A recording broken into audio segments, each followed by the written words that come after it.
The Woodcutter's Wife, Volume 1, as told by Mogen, son of Molag. Legend tells of a woodcutter who built a shack deep within the pine forest. There he hoped to live in peace with his family. The woodcutter's family lived well for a time, but without warning, the weather turned bitterly cold and spoiled the harvest.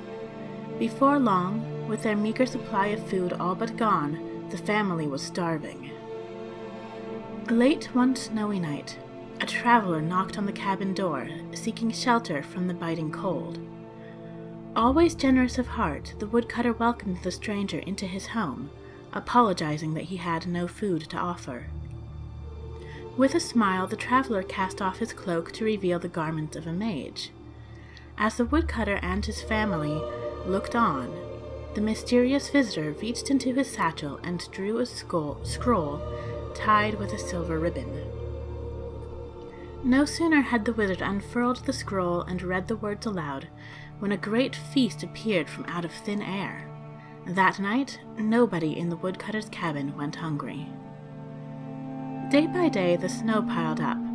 Every night, the mage produced another scroll from his bag and read the words, each time summoning a new feast. On the fifth night, the woodcutter's wife awoke her husband to confess her mistrust of their magical guest. Surely, she argued, there was some price to pay for the magical feasts that everyone enjoyed night after night. The woodcutter would have none of it. After nearly dying from the lack of food, his family was eating well. The divine had sent them a gift, he explained, and it was foolish to question their wisdom. But the woodcutter's wife would not be persuaded. Every night she grew more fearful and more desperate. She was certain that the family had entered into a devil's bargain, and the time would soon come when the maid would ask for something unspeakable in return for his gifts. While everyone in the cabin slept, the woodcutter's wife snuck out of bed and took her husband's axe in hand. She crept into the traveler's room and with one swing lopped off his head. Suddenly, the wizard's disembodied head awoke. His eyes opened wide, and when he beheld his maimed body, he let forth a terrible cry. Awakened by the horrified scream, the woodcutter and his children rushed into the room and gasped at the terrible sight of the decapitated mage.